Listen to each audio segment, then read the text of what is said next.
Why Ram Lakshman topic అంటే, so topic is Ram Lakshman. So what is Ram Lakshman? I will explain. వాళ్ళిద్దరు మాట్లాడుతున్నప్పుడు అసలు కమ్యూనికేషన్ స్కిల్ అంటే ఇది. Communication skill is not speaking English, right? Communication skill is not command over the language. Communication skill is what is intended is to be understood. నీ హృదయంలో ఏ స్పందన అవుతుందో ఎదుటి మనిషికి ఆ స్పందనను కలిగించగలిగితే అది కమ్యూనికేషన్ స్కిల్. ఇటువంటి కమ్యూనికేషన్ స్కిల్ మనకు కావాల్సిన ఇటువంటి కమ్యూనికేషన్ స్కిల్. అయితే వీళ్ళిద్దరు మాట్లాడుతున్నప్పుడు నాకు చాలా రోజుల కింద నేను చదివిన ఒక కథ జ్ఞాపకం వచ్చింది. సామర్సెట్ మామ్ ది వర్జర్ అని ఒక కథ రాశాడు. వర్జర్ ఏమిటంటే, చర్చిలో సహాయకుని వర్జర్ అంటారు. అంటే చర్చిలో భక్తులు వచ్చినప్పుడు కుర్చీలు అరేంజ్ చేసే వాళ్ళని, మంచినీళ్ళు ఇచ్చే వాళ్ళని వర్జర్ అంటారు. ఒకరోజు చర్చిలో ఫాదర్ ఏం చేస్తాడంటే, అందరు వర్జర్స్కి అంటే వాళ్ళకు ఒక బేసిక్ క్వాలిఫికేషన్ ఉంటే వీళ్ళ సర్వీస్ ఇంకా బాగుంటుంది, వచ్చిన వాళ్ళతో ఇంకా ప్రేమగా మాట్లాడతారని అందరికి ఒక డెడ్ లైన్ పెట్టి, ఈ టైం కల్లా 10th క్లాస్ పాస్ కావాలి, మీరు మినిమం 10th స్టాండర్డ్ పాస్ కావాలని చెప్పాడు. అందరూ 10th స్టాండర్డ్కి ట్రై చేశారు, కానీ ఒకతను అంటే ఫాదర్లు ఇట్లా చెప్తారు కానీ వాళ్ళంత సీరియస్గా తీసుకోలే అనుకుని ఒకతను పట్టించుకోలేదు. కానీ ఫాదర్ చెప్పిన టైంకి కరెక్ట్గా వీళ్ళు ఎవరెవరు 10th పాస్ అయ్యారు, ఎవరెవరు కాలేదని చెప్పి మానిటర్ చేసి ఈ 10th అప్లై చేయని వాడిని, అంటే దాన్ని సీరియస్గా తీసుకున్న అతన్ని ఉద్యోగం నుంచి తీసేస్తే ఆ స్ట్రెస్లో అతను ఆ ఒత్తిడిలో బయటకు వచ్చి ఆ టెన్షన్లో కొంచెం రిలాక్స్ కావాలంటే కొంతమంది ఆ నిమిషం రిలాక్స్ కావడానికి కొంతమంది అంటే రకరకాల మనిషికి రకరకాల కండిషనింగ్ ఉంటుంది.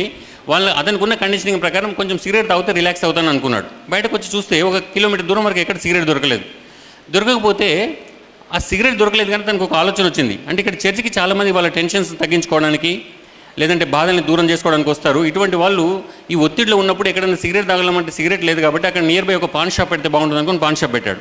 అందులో బాగా ప్రాఫిట్స్ వచ్చాయి.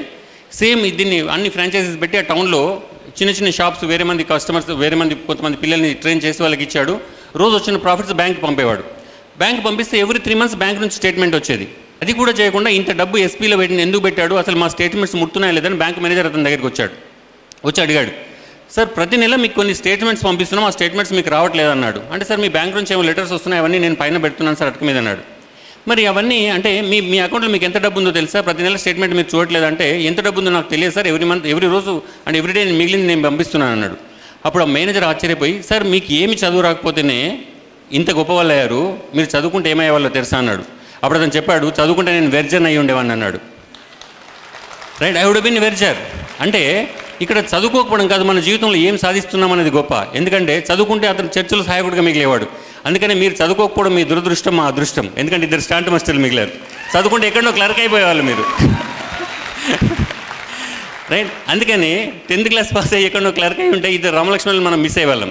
ఎందుకు టాపిక్ రామలక్ష్మణ్ అంటున్నానంటే, it is nothing but relationship management. వాళ్ళిద్దరు స్టంట్ మాస్టర్లు. బయట జనానికి ఫైటింగ్ నేర్పుతారు కానీ వాళ్ళిద్దరు కలిసి ఉంటారు, అది వాళ్ళ రహస్యం. అంతే కదా? అంటే కలిసి ఉండడం అనేది ఒక కళ.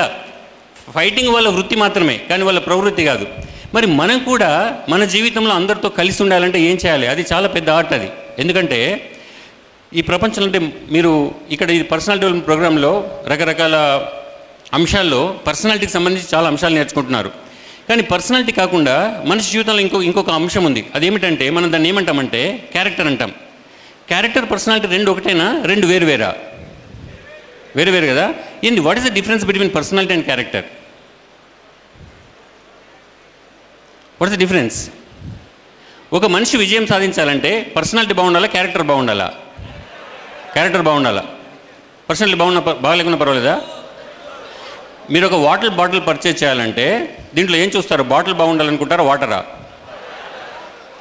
Both right. అంటే ఒకవేళ బాటిల్ మాత్రమే బాగుండి వాటర్లో అన్ని డస్ట్ పార్టికల్స్ ఉంటే మనం బాటిల్ కొన్నాము. వాటర్ బాగా ఉండి బాటిల్ నీట్గా లేకపోతే వాడు ఏదో రాత్రి మిగిలిన చట్నీ దీనిపైన కారితే కూడా ఈ బాటిల్ కొన్నాం, హైజీనిక్గా లేకపోతే కొన్నాం. అంటే ఈ బాటిల్ అండ్ వాటర్ 2 ఉండాలి. మనం కూడా పర్సనాలిటీ అండ్ క్యారెక్టర్ 2 బాగుండాలి. పర్సనాలిటీ అండ్ క్యారెక్టర్ 2 ఎందుకు బాగుండాలంటే, ఈ ప్రపంచంలో ఒక మనిషికి కేవలం పర్సనాలిటీ మీద ట్రైనింగ్ ఇచ్చి అతని క్యారెక్టర్ కనుక బాగా లేకపోతే, మీరు ఒకసారి చూడండి వాళ్ళిద్దరు మాట్లాడితే ఎంత ఆత్మీయంగా, ఎంత నేచురల్గా, ఒక మట్టి వాసన, రైట్, ఒక పరిమళం. That is what we have to understand, right. అంటే అంత అద్భుతమైన క్యారెక్టర్ వాళ్ళు పర్సనాలిటీని డెవలప్ చేసుకున్నారు.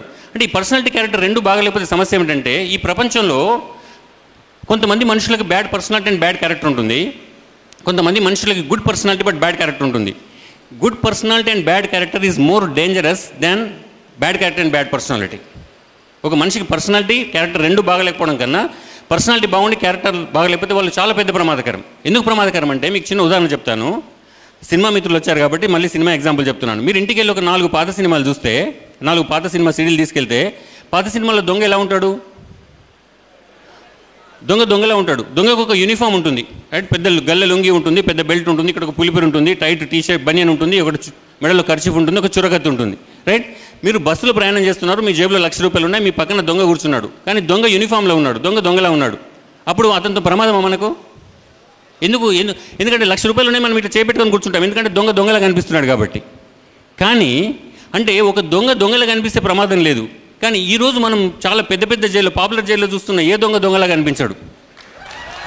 అంటే అద్భుతమైన కార్లో తిరుగుతారు, అద్భుతమైన ఇంగ్లీష్ మాట్లాడతారు, అంటే BMW, మెర్సిడెస్ బెంజ్ కార్లు, అద్భుతమైన English, Oxford, Harvard MBAలు.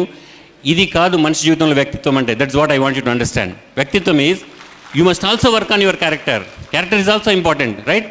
What is your intention, not only your personality. ఈ ఇంటెన్షన్స్ మంచుకున్నప్పుడు మనుషులు అలా కలిసి ఉంటారు, రైట్? మనుషులు అలా కలిసి ఉంటారు. ఇలా మన జీవితంలో కూడా ఇటువంటి అనుబంధాలు ఉండాలి అంటే మనం ఏం చేయాలి అనే దాని మీద ఒక ½ అన్ అవర్ మీకు కొన్ని ఇన్పుట్స్ ఇచ్చి, అందుకని టాపిక్ పేరు రామలక్ష్మణ్ అని పెట్టాను నేను, right? It is nothing but relationship management. అయితే ఇటువంటి అనుబంధాలు ఉండాలంటే ఏం చేయాలంటే, ఎందుకు మన అనుబంధాలు డిస్టర్బ్ అవుతున్నాయి, ఎందుకు ఇద్దరు మనుషుల మధ్య దూరం అవుతున్నాం, ఎందుకు మన జీవితంలో అన్ని అంటే ప్రపంచాన్ని జయించే ప్రయత్నంలో కుటుంబాన్ని ఎందుకు కోల్పోతున్నాం, ఎందుకంటే మన స్ట్రెంత్ కుటుంబంలోంచి వస్తుంది, దాన్ని ఎందుకు మిస్ అవుతున్నాం, ఈ విషయం మనం గ్రహించాలి.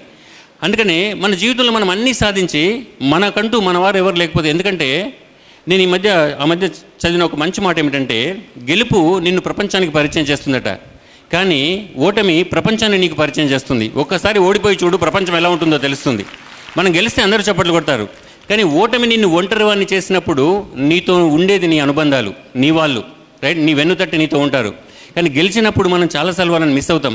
ఎందుకు మిస్ అవుతున్నాం, ఎందుకు మనుషులు దూరం అవుతున్నారు, ఎందుకు ప్రతిరోజు ఇద్దరు మనుషుల మధ్య దూరం పెరుగుతుంది అనే విషయాన్ని మనం కొంచెం అవగాహన కల్పించే ప్రయత్నం చేస్తాను. ఇదేమిటంటే, again I will go to personal and character only. అంటే ఒక బిహేవియర్ యాంగిల్ నుంచి చూస్తే ఇద్దరు మనుషుల మధ్య దూరం ఎక్కడ వస్తుందంటే, మీరు ఒకసారి ఆలోచించండి. ఈ ప్రపంచంలో ఏ మనిషి అయినా మీ మీదకి కోపానికి వస్తే, అంటే if somebody shouts at you, how many of you feel it is justified? మీ మీదకి ఎవరైనా కోపానికి వచ్చారు, రీజన్ ఏదన్నా కానీ, కోపం వచ్చినప్పుడు ఆ క్షణంలో మీకు ఎంతమందికి వాళ్ళు నా మీద కోపానికి రావడం న్యాయమే అనిపిస్తుంది? ఇన్స్టెంట్గా. ఇంతకుముందు జయంతి మేడం గారు చెప్పారు, రియాక్షన్, డోంట్ రియాక్ట్ అన్నారు. I'm talking about your reaction, I'm not talking about your response. What is the difference between reaction and response? Reaction is instantly what happens in you.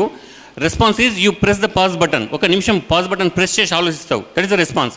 ఉదాహరణకు మీరు బస్సులో ప్రయాణం చేస్తున్నారు, మీ కాలుకి ఆల్రెడీ చిన్న దెబ్బ తాకింది, బస్సులో నిలబడి ప్రయాణం చేస్తున్నారు, ఒకతను చూడకుండా మీ కాలు తొక్కాడు. కాలు తొక్కితే ఆ బాధలో అంటే ఎంతని మీరు రియాక్ట్ అయ్యి పక్కన అతను చెంప పగలగొట్టారు. కానీ చెంప పగలగొట్టి చూసేసరికి that man is a blind person, right? అంటే ఒక క్షణంలో మీకు వచ్చిన కోపం, మీరు అతను చూడగానే ఎంత బాధ అనిపిస్తుంది మీకు? అంటే ఆటోమేటిక్గా అతను మీరు బస్సు దించుతారు, రోడ్ క్రాస్ చేయడానికి హెల్ప్ చేస్తారు డెఫినెట్గా. అంటే రియాక్షన్ ఏమిటంటే we act and think, response ఏమిటంటే వి థింక్ అండ్ యాక్ట్. మనం ఆలోచించి తర్వాత మన పని చేస్తాం. This is the difference between reaction and response, right? ఇప్పుడు నేను